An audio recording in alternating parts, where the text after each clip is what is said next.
ഇസ്രായേലിൽ പ്രക്ഷോഭം. 15,000-ലധികം ജൂത വിദ്യാർത്ഥികളാണ് സർക്കാർ വിരുദ്ധ പ്രക്ഷോഭത്തിന് നേതൃത്വം നൽകുന്നത്. ജെറുസലേം നഗരത്തിൽ പൊട്ടിപ്പുറപ്പെട്ട പ്രക്ഷോഭം വ്യത്യസ്ത നഗരങ്ങളിലേക്കും ഗ്രാമപ്രദേശങ്ങളിലേക്കും വ്യാപിക്കുകയാണ്. സർക്കാർ ഇത് പരമാവധി രഹസ്യമാക്കി വെക്കാൻ വേണ്ടി ശ്രദ്ധിച്ചിരുന്നു. പക്ഷേ ഇപ്പോൾ അന്താരാഷ്ട്ര മീഡിയകൾ അത് പ്രാധാന്യത്തോടു കൂടി റിപ്പോർട്ട് ചെയ്യുന്നു. കാര്യം എന്ന് പറഞ്ഞാൽ നിയന്ത്രണം അറ്റുപോകുന്ന തരത്തിലുള്ള പ്രക്ഷോഭ രീതികളും സംവിധാനങ്ങളുമാണ് ഇപ്പോൾ ഈ പറയപ്പെട്ട വിഭാഗങ്ങൾ, ജൂത വിദ്യാർത്ഥി വിഭാഗങ്ങൾ രാജ്യത്തുടനീളം നടത്തുന്നത് എന്നുള്ളതാണ്. ഈ സമരത്തിലേക്ക് അല്ലെങ്കിൽ പ്രക്ഷോഭത്തിലേക്ക് വാഹനം ഇടിച്ചു കയറ്റി എന്ന് പറയുന്നു. അങ്ങനെ ഒരാളുടെ മരണവും റിപ്പോർട്ട് ചെയ്യുന്നു. അതോടുകൂടി ഈ പ്രക്ഷോഭം വ്യാപകമായിരിക്കുന്നു. സർക്കാരിന് തടയാൻ പറ്റാത്ത വിധവും നാഷണൽ ഹൈവേ പ്രതിരോധിക്കുന്ന തരത്തിലുമാണ് പ്രക്ഷോഭകാരികൾ മുന്നേറിക്കൊണ്ടിരിക്കുന്നത്. മുൻപ് പ്രക്ഷോഭം ഉണ്ടായിരുന്നെങ്കിലും ഇപ്പോൾ അത് കനക്കുകയാണ്. ആ കനത്തതിൻ്റെ അടിസ്ഥാനത്തിൽ പ്രതിരോധിക്കാൻ വേണ്ടി ഇസ്രായേൽ സൈന്യത്തിന് സാധിക്കുന്നില്ല എന്ന ഒരു പ്രത്യേകത അവിടെയുണ്ട്. ഇവിടെ നമ്മൾ അന്താരാഷ്ട്ര റിപ്പോർട്ടുകളൊക്കെ മനസ്സിലാക്കുന്ന സമയത്ത് അപൂർവമായിട്ട് മാത്രമാണ് ഈ റിപ്പോർട്ട് അന്താരാഷ്ട്ര മീഡിയകൾ തന്നെ വന്നിരിക്കുന്നത്. നമ്മളത് ശ്രദ്ധിക്കണം. അതിൽ പ്രത്യേകത ജെറുസലേം പോസ്റ്റ് ഇത് ചെയ്ത് ഈ റിപ്പോർട്ടാക്കി തന്നെ വളരെ കൃത്യതയോട് കൂടി തന്നെ പറഞ്ഞിട്ടുണ്ട്. 1-2 റിപ്പോർട്ടുകൾ മാത്രമാണ് ഈ വിഷയവുമായിട്ട് ബന്ധപ്പെട്ടിട്ട് പുറത്തുവിട്ടത് എന്ന് ചുരുക്കം. എന്താണ് ഇസ്രായേൽ ഇപ്പം നടക്കുന്ന പ്രക്ഷോഭവുമായിട്ട് ബന്ധപ്പെട്ട കാര്യം എന്ന് നമുക്കൊന്ന് പരിശോധിക്കാം.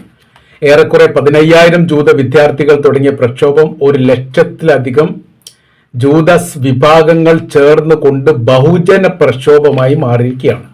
അൾട്രോ ഓർത്തഡോക്സ് ജ്യൂസ് എന്ന് പറയുന്ന ഹരീതി ജൂത വിഭാഗമാണ് ഇതിന് നേതൃത്വമായിരിക്കുന്ന പങ്കാളിത്തം വഹിക്കുന്നത്, അല്ലെങ്കിൽ അവിടെ നേതൃത്വത്തിലാണ് നടക്കുന്നതെന്ന് ചുരുക്കം.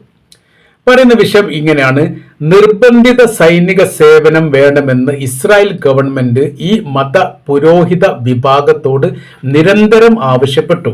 സാധാരണഗതിയിൽ ഇത്തരം ഒരു സംഭവം ഇല്ലാത്തതാണ്. നിർബന്ധിത സേവനം ചെയ്യാൻ വേണ്ടിയിട്ട് മതവിശ്വാസത്തിന്റെ ഭാഗമായി പ്രവർത്തിക്കുന്ന വിഭാഗമാണ് എന്നതിനാൽ ഇവർക്കതിന് അനുവാദമില്ല, അവരത് ചെയ്യാറില്ല.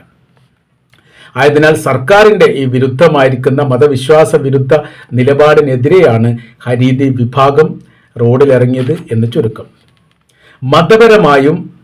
മതപരമായി കാലങ്ങളോളം ഇത്തരം പ്രവർത്തനത്തിന് ഏർപ്പെടരുത് എന്നുള്ള ഒരു നിയമവ്യവസ്ഥ അവർക്കുണ്ട് എന്നവർ പറയപ്പെടുന്നു.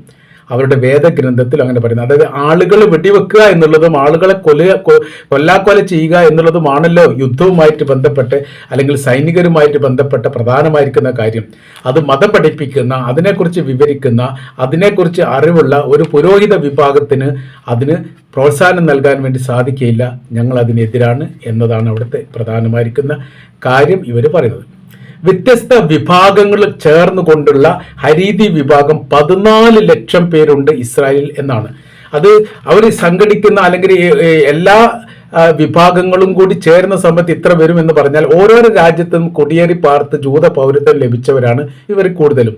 അത് ആസ്ട്രേലിയയിലുണ്ട്, ഇന്തോനേഷ്യ പറയുന്നുണ്ട്, ഈജിപ്ത് പറയുന്നുണ്ട്. വ്യത്യസ്ത മേഖലകളിൽ നിന്നും വ്യത്യസ്ത രാജ്യങ്ങളിൽ നിന്നും വ്യത്യസ്ത സാഹചര്യത്തിലും കാലങ്ങളിലും ഇവിടേക്ക് കയറിയതിന് ശേഷം അവർ പിന്നീട് എന്തുണ്ടായി, മതപ്രബോധനം ചെയ്യുന്ന വിഭാഗമായിട്ട് ഏകോപിപ്പിച്ചുകൊണ്ട് ആ പ്രവർത്തനമാണ് 1948 ഇസ്രായേൽ സ്വാതന്ത്ര്യത്തിന് ശേഷം അവർ ആ പ്രവൃത്തി ചെയ്തുകൊണ്ടിരുന്നത് എന്ന് ചുരുക്കം. അപ്പോൾ നമ്മൾ പറയുന്ന വിഷയം വെച്ചാൽ അതിശക്തമായിരിക്കുന്ന പ്രക്ഷോഭത്തെ അടിച്ചൊതുക്കാൻ സാധിക്കാതെ വല്ലാതെ രീതിയിൽ വിയർക്കുന്ന ഒരു സ്ഥിതിയിലേക്ക് ഇസ്രായേൽ സർക്കാർ മാറിയിരിക്കുന്നു. നെതന്യാഹുവിൻ്റെ വീടിൻ്റെ അതിർത്തിയിലേക്ക് പോലും പ്രതിഷേധക്കാരെത്തി എന്ന റിപ്പോർട്ട് ഒക്കെ ചെയ്യുന്നത് ആരാന്നറിയോ? ഇസ്രായേലിൻ്റെ പോസ്റ്റുകൾ തന്നെയാണ്. എന്നാൽ നമ്മുടെ നാട്ടിലും നോക്കും, നമ്മുടെ കേരളത്തിലെ ഏതെങ്കിലും ചാനലുകളിൽ ഇസ്രായേൽ നടക്കുന്ന ഒരു പ്രക്ഷോഭത്തെക്കുറിച്ച് എന്തെങ്കിലും തരത്തിൽ റിപ്പോർട്ടുണ്ടോ? റിപ്പോർട്ടില്ല. പരമാവധി അവരത് മൂടി വെക്കാൻ നോക്കി. പിന്നീട് എന്തായി? തെളിഞ്ഞുപോയി. ഏതുപോലെ ഇറാന്റെ ആക്രമണത്താൽ ആ ഇസ്രായേലിന്റെ പരമാവധി നഗര മേഖലയൊക്കെ തകർന്ന് തരിപ്പണമായിട്ടും ഇസ്രായേൽ അത് മൂടി വെച്ചിരുന്നു. പിന്നീട് അത് ചന്ദ്രചിത്രങ്ങളുടെ അടിസ്ഥാനത്തിൽ, ആകാശ ചിത്രങ്ങളുടെ അടിസ്ഥാനത്തിലാണ് ഇങ്ങനെയൊക്കെ സംഭവങ്ങൾ നടന്നു എന്ന് തെളിഞ്ഞത്. പിന്നീട് അതിനെക്കുറിച്ചുള്ള ചെറിയ ചെറിയ വിവരണമാണ് ഇസ്രായേലിൻ്റെ ഭാഗത്ത് പുറത്തു വന്നത്. നമ്മൾ പറഞ്ഞു വരുന്ന വിഷയം, ഇത്രയും വിപുലമായിരിക്കുന്ന ഒരു വലിയ പ്രക്ഷോഭ പരിപാടികൾ ഇസ്രായേൽ നടക്കുമോ? നമ്മുടെ കേരളത്തിൽ ഏതെങ്കിലും ഒരു ചാനൽ ഈ റിപ്പോർട്ട് വന്നിട്ടുണ്ടോ എന്ന് പരിശോധിച്ചാൽ ഇല്ല എന്നാണ് ഉത്തരം. പ്രത്യേകിച്ച് 18 ചാനൽ, ഏഷ്യാനെറ്റ് ചാനലൊന്നും കാണാൻ വേണ്ടി സാധിക്കുകയില്ല. അവർ ഇറാനിൽ എന്തെങ്കിലും വിഷയങ്ങളോ പ്രശ്നങ്ങളോ നടന്നാൽ വലിയ രീതിയിൽ വൈകാരികമായ രീതിയിലൊക്കെ സംസാരിക്കുന്നവർ അട്ടിമറിഞ്ഞിരിക്കുന്നു, നാട് വിട്ടു പോയിരിക്കുന്നു, പെട്ടും വേഗം എടുത്തിരിക്കുന്നു, വിമാനത്തിലോ കയറിയിരിക്കുന്നു എന്നൊക്കെ പലതരത്തിലും പല രീതിയിലും വൈകാരികമായിട്ട് റിപ്പോർട്ട് തയ്യാറാക്കുകയും അതിനനുസരിച്ചായിട്ട് അങ്ങോട്ടും ഇങ്ങോട്ടും അഭിമുഖം സംസാരിക്കുകയും ചെയ്യുന്ന ഒരു ചാനലിലും ഇസ്രായേൽ നടക്കുന്ന പ്രക്ഷേപത്തെക്കുറിച്ച് പരാമർശം പോലും ഉണ്ടാവില്ല. നിങ്ങൾ പരിധി നോക്കിയാൽ കാണാൻ വേണ്ടി സാധിക്കില്ല. അതുകൊണ്ടാണ് പത്രത്തിൽ വന്നിരിക്കുന്ന കട്ടിങ്ങൊക്കെ ഇതിൻ്റെ കൂടെ ഈ വീഡിയോയുടെ കൂടെ ഇട്ടത്. ഇത്തരത്തിലുള്ള പത്രത്തിലൊക്കെ ഇത് വന്നിട്ടുണ്ട് എന്ന് മനസ്സിലാക്കാൻ വേണ്ടിയിട്ട് നമുക്ക് നോക്കാം ഇത് എങ്ങനെയാണെന്ന്. ഇതിൻ്റെ റൂട്ട് മാപ്പുകൾ നമുക്കൊന്ന് നോക്കാം. ജനസംഖ്യാടിസ്ഥാനത്തിൽ നോക്കുന്ന സമയത്ത് ഏകദേശം 98 ലക്ഷം ജനങ്ങളാണ് ഇസ്രായേൽ എന്ന് പറയുന്ന രാജ്യത്തിൻ്റെ അകത്ത് ആകെ ഉള്ളത്. ഏകദേശം 1 കോടിയുടെ അടുത്ത് 98.8 അങ്ങനെയൊക്കെ പോകുന്നുണ്ട്. അതിൽ യഹൂദർ ജൂത വിഭാഗം 73 ലക്ഷമാണ്. ജൂത വിഭാഗം കഴിഞ്ഞാൽ പിന്നീട് അവിടെ ഏറ്റവും കൂടുതൽ മുസ്ലിങ്ങളാണ്. മുസ്ലിങ്ങൾ 18 ലക്ഷം മുസ്ലിങ്ങൾ ഇസ്രായേൽ എന്ന് പറയുന്ന രാജ്യത്തുണ്ട്. ക്രിസ്ത്യാനികൾ കുറവാണ്, 2 ലക്ഷം. ജൂസ് എന്ന് പറയുന്ന ഒരു വിഭാഗമുണ്ട്. അത് കുറഞ്ഞ ഭാഗങ്ങളൊക്കെ ഇസ്രായേലിനെയും കുറഞ്ഞ ഭാഗങ്ങളൊക്കെ ഈ ക്രിസ്ത്യാനികളെയൊക്കെ അവരുടെ ആരാധന രീതികളൊക്കെ പിന്തുടരുന്ന ഒരു വിഭാഗമാണ്. ഒരു ജൂസ് വിഭാഗം എന്ന് തന്നെയാണ് പറയാം. ഏറെക്കുറെ ജൂത വിഭാഗത്തോട് ചേർന്ന് നിൽക്കുന്ന വിഭാഗമാണ്. പക്ഷെ ജൂത മതമായിട്ട് അത് അവരെ ജൂത മതത്തെ അംഗീകരിക്കുന്നില്ല. ആ വിഭാഗം 1,50,000 ഉണ്ട്. പിന്നീടുള്ള തട്ടുകട പോലുള്ള കുറച്ച് ടീമുകളുണ്ട്. അതായത് അവിടെയില്ല ഇവിടെയില്ല. പിന്നെ ഈ ദൈവ നിഷേധികളായിട്ടുള്ളത് ഇവിടെ നമ്മുടെ നാട്ടിലെ പോലെ ഉണ്ടാവില്ല. ദൈവം നിശ്ചയിച്ചുകൊണ്ട് നടക്കുന്ന കുറച്ച് വിഭാഗങ്ങൾ, സ്വയം പ്രഖ്യാപിത ദൈവമായിട്ട് കൊണ്ട് നടക്കുന്ന ആൾക്കാർ, പിന്നീട് അറബ് സംസാരിക്കുന്ന ക്രിസ്ത്യൻ വിഭാഗങ്ങൾ, അങ്ങനത്തെ കുറച്ച് ആൾക്കാരുണ്ട്. അറേബ്യൻസ് എന്ന് പറഞ്ഞിട്ട് അതിൽ പരാമർശം കാണാൻ വേണ്ടി സാധിക്കുന്നുണ്ട്. ഇങ്ങനത്തെ കുറച്ച് വിഭാഗങ്ങൾ അത് തട്ടുകട എന്ന് അവരെ കൊണ്ട് പറയുകയും ചെയ്യുക. ആ വിഭാഗങ്ങൾ ഏകദേശം 5 ലക്ഷത്തോളം ഉണ്ടുള്ള യുക്തിവാദികളൊക്കെ അതിൽ പെടുന്നതാണ്. 4,85,000 ചില്ലാനും ഏകദേശം 5 ലക്ഷത്തോളം അങ്ങനെ ഉണ്ട്. ഇങ്ങനെയാണ് അവിടുത്തെ ജനസംഖ്യയുടെ പൊതുവെയുള്ള കണക്ക്. ഇതിൽ മുസ്ലിങ്ങൾ സൈനികരിലേക്ക് റെക്കോർഡ് ചെയ്യൂല ജൂതന്മാർ. എന്നാൽ ഈ ദ്രൂസ് എന്ന് പറയുന്ന വിഭാഗത്തെ ചെയ്യും, ക്രിസ്ത്യൻ എന്ന് പറയുന്ന വിഭാഗവുമുണ്ട്. ഇങ്ങനെയാണ് അവിടുത്തെ റൂട്ട് കാര്യങ്ങളൊക്കെ.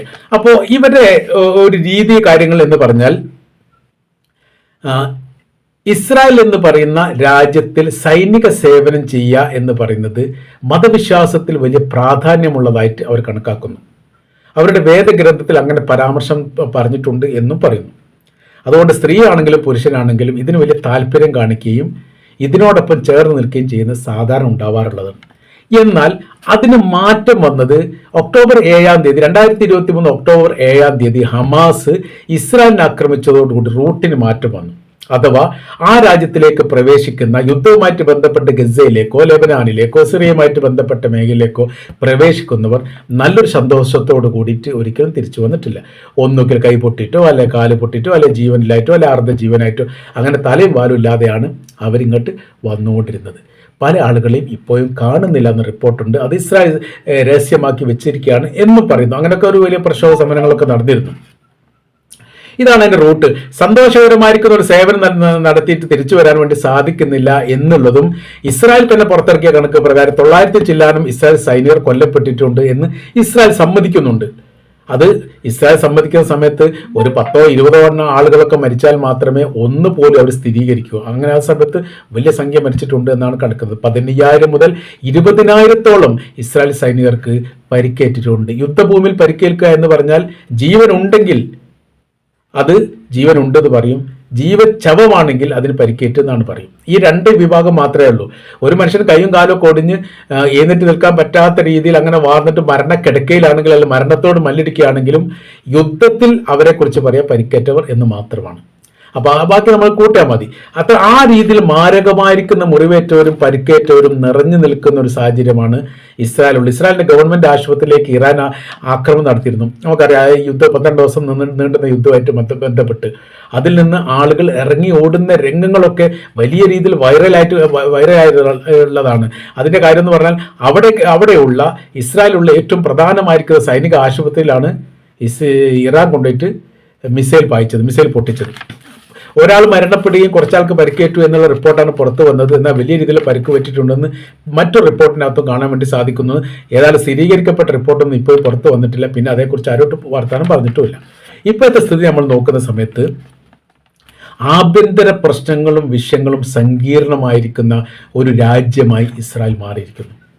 ഇസ്രായേലിന്റെ പ്രധാനമന്ത്രിക്ക് രാജ്യം വിട്ട് മറ്റൊരു രാജ്യത്തേക്ക് സന്ദർശനം നടത്താൻ പോലും ധൈര്യമില്ലാത്തൊരു സ്ഥിതിയിലേക്ക് ഇവിടുത്തെ സ്ഥിതി വിശേഷം വന്നിട്ട് അയാൾ ഈ യുദ്ധം തുടങ്ങിയതിന് ശേഷം ആകെ പോയത് അമേരിക്കയിലേക്കാണ്. അമേരിക്ക അല്ലാതെ മറ്റേതോ ഒരു രാജ്യം കൂടി സന്ദർശിച്ചിട്ടുണ്ട് എന്ന് പറയുന്നു. അങ്ങനെ കൂടി വന്ന 2 രാജ്യത്തേക്കാണ് ആകെ സന്ദർശനം നടത്തിയത് എന്ന് ചുരുക്കം.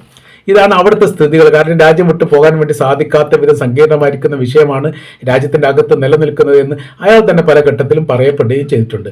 അപ്പോൾ ഇവിടെ നമ്മൾ പറഞ്ഞു വരുന്ന വിഷയം ഇതാണ്: ഒരു രാജ്യത്തകത്ത് ഒരു സംഭവം യാഥാർത്ഥ്യമായിരിക്കുന്ന സത്യമായ രീതിയിൽ നടക്കുകയാണെങ്കിൽ അത് റിപ്പോർട്ട് ചെയ്യുക എന്നുള്ളത് മാധ്യമ ധർമ്മമാണ്. പക്ഷേ ഇപ്പോഴൊക്കെ രാഷ്ട്രീയമായും വർഗീയമായ രീതിയിലും വിഭാഗങ്ങളായി മാറിയിരിക്കുന്നു കേരളത്തിൻ്റെ ചാനലുകളൊക്കെ. അതുകൊണ്ടാണ് ഈ റിപ്പോർട്ട് കാര്യങ്ങളൊന്നും പറയാത്തത്. ഇപ്പോഴത്തെ നിലവിലെ സാഹചര്യം എന്ന് പറഞ്ഞാൽ ഇസ്രായേലിനെ സംബന്ധിച്ചിടത്തോളം എഴുന്നേറ്റ് നിൽക്കാൻ നേരെ സാധിക്കുന്നില്ല എന്നുള്ളൊരു യാഥാർത്ഥ്യമാണ്. കാര്യം ഈ യുദ്ധം നീട്ടിക്കൊണ്ടുപോകുന്നത് 3ലധികം ക്രിമിനൽ കേസിൽ ഇസ്രായേലിലെ പ്രധാനമന്ത്രി നെതന്യാഹു പ്രതിയാണ്. ഈ പ്രതിയായിരിക്കുന്ന നെതന്യാഹു ഈ യുദ്ധത്തിൻ്റെ ഇളവുണ്ടാവുന്ന സമയത്ത് കോടതിയിൽ ഹാജരാകാൻ വേണ്ടി പറഞ്ഞതാണ്.